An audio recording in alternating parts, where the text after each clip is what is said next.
I know that overlockers can seem really scary, but there are so many things you can do with them other than the standard 3 or 4 thread stitch. Hi guys, I'm Tammy and welcome back to my channel. In this video, I'm going to share 3 different sewing techniques that you can do on your overlocker. So if you don't know what an overlocker is, I have one right behind me. So this is my overlocker, and then behind me the blue one, that's my sewing machine. And basically what the overlocker does is it allows you to sew stretch fabric really neatly, but also it's a way to neaten raw edges on woven fabric. So I have an example right here for the woven, and this is just a standard cotton fabric. It's a gingham, and you can see this green thread down here. That's the overlocker stitch.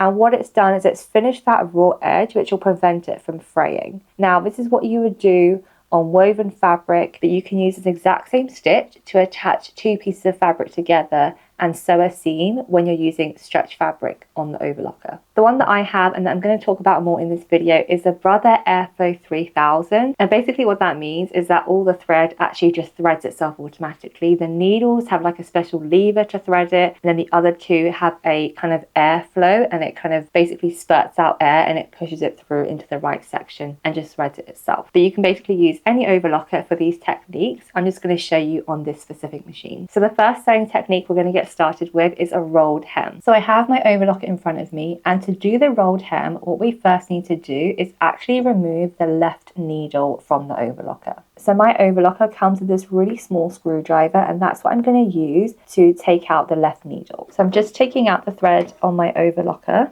and then I'm going to use these tweezers and hold the left needle, and then use that screwdriver, and where this dot is up here, this little screw, this top one, I'm basically going to twist it to the left and it will release the needle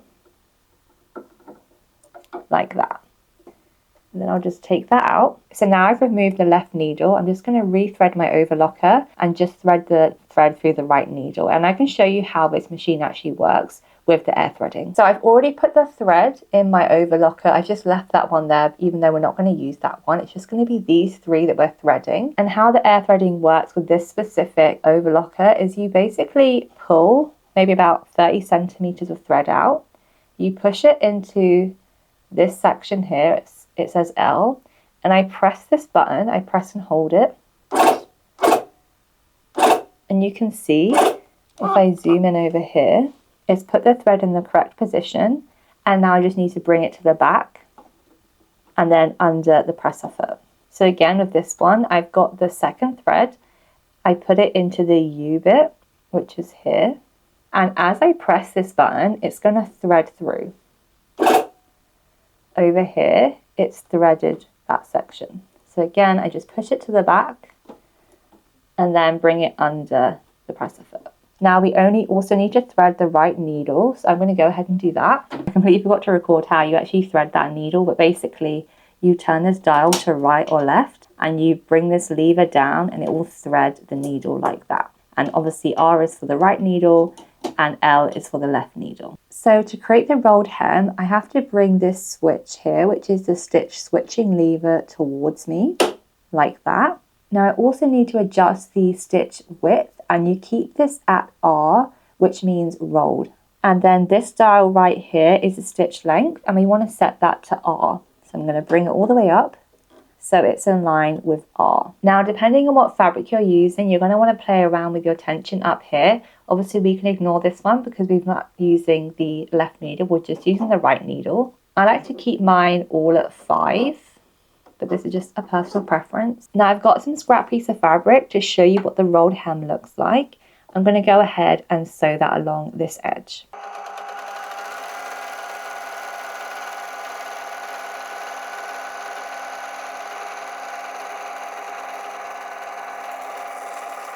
So this is what that rolled hem looks like on the edge. As you can see, it's finished that raw edge really nice and neatly, and you can see how narrow and skinny that finishing seam looks like. So that's what that looks like from this side, and on the other side it looks like that. I have noticed that when you're using fabric that frays, it can be really hard to make sure everything stays within it, but you can always use fray check or anything like that to help prevent anything from poking through. Now if I compare this to the original stitch that an overlocker does, that is what that looks like. You can see it's so much narrower than what you would normally sew with the 4-thread overlocking stitch, and it's just a really nice finish to sew on edges of fabric. If you're sewing really flowy, delicate fabric, using this on that will be a perfect way to finish the hem without having a lot of bulk. So you can see the difference right there with how much narrower the rolled hem is compared to the normal overlocking stitch. The next sewing technique I'm going to show you is a lettuce hem. So I've got some scrap fabric here. This is a stretchy ribbed knit, and we're going to use this to practice the lettuce hem. So for the lettuce hem edge, we're going to leave the left needle out like we already have. So again, we're just sewing with the right needle in and also just 3 threads. Remember, I moved this lever. I'm going to put it back to the original position. I'm going to make sure the stitch width here is set to R for rolled hem. And then I'm going to make sure my differential feed is set to the lowest, which is down here. On this machine, I'm also able to disengage the blade, which I'm going to do that by pushing it to this side. And that just means that the fabric won't cut as I'm actually sewing. So now that's all been set up, I'm going to bring my stretched fabric here, that scrap piece of fabric, and I'm going to put it under the machine like that.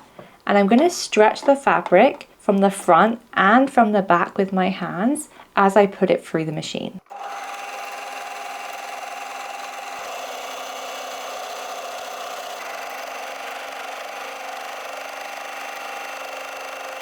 And this is what the lettuce hem looks like now that we've sewn that on the overlock. And as you can see, it's got this wiggly edge, and that's exactly what we want. You can use this on things like tops or dresses, at the sleeve cuffs or the sleeve hem, to give it that really pretty lettuce hem. Now the last sewing technique I'm going to show you is a gathered stitch on your overlocker. So I've put my overlocker back to its normal settings, and I've put the left needle back in and threaded my overlocker as per usual. What we're going to do now is we're actually going to need a gathering foot. My machine actually came with one, which is really cool. It's actually this way up, and I'm going to put this and replace the foot on my overlocker. It's really easy. I just literally lift the presser foot up, and there's like a back knob down here, and I just have to press that, and it actually releases the foot. And then again, I just slide that out, and then I put my new foot underneath as you would like a sewing machine. So you want to make sure this dial here is set to 3, which is your stitch length, and then this is your differential feed, and this is what's going to gather the fabric. So I'm going to put mine all the way up to 2. And then again, you want to set this to 5, which is what its standard setting is always at. So now what I'm going to do is I've got 2 different pieces of fabric, and I'm going to show you 2 different ways of gathering. This is where we're going to actually attach 2 pieces together with the gathering, and another is where we're just going to sew the gathering on one sheet. So on this foot, you actually have 2 sections. We're going to lift the presser foot and put that in there at the bottom. And then we're going to take the other piece and push it in this little gap here. And this is going to actually gather the fabric and attach them in one.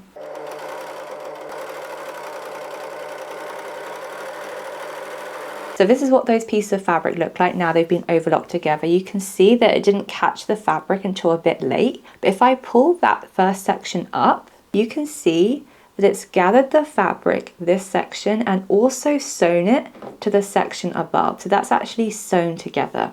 Now, I personally would do this on knit pieces of fabric rather than woven, because I personally would want to make sure that this is not going to fray or come apart. You could also, after this has been gathered, sew a line of stitching on your sewing machine to secure it, and then obviously it's already overlocked the edge to neaten it. So that's a really cool way to have gathers on an overlocker. Now you can adjust the amount of fabric that's gathered by playing with the differential feed between 1 and 2, and again you can also adjust the width of the gathers by playing with this dial right here. Now let's say you just want to gather one piece of fabric. It works in the same way. You just pull this up, put your fabric underneath, and then we're just going to gather in the same way.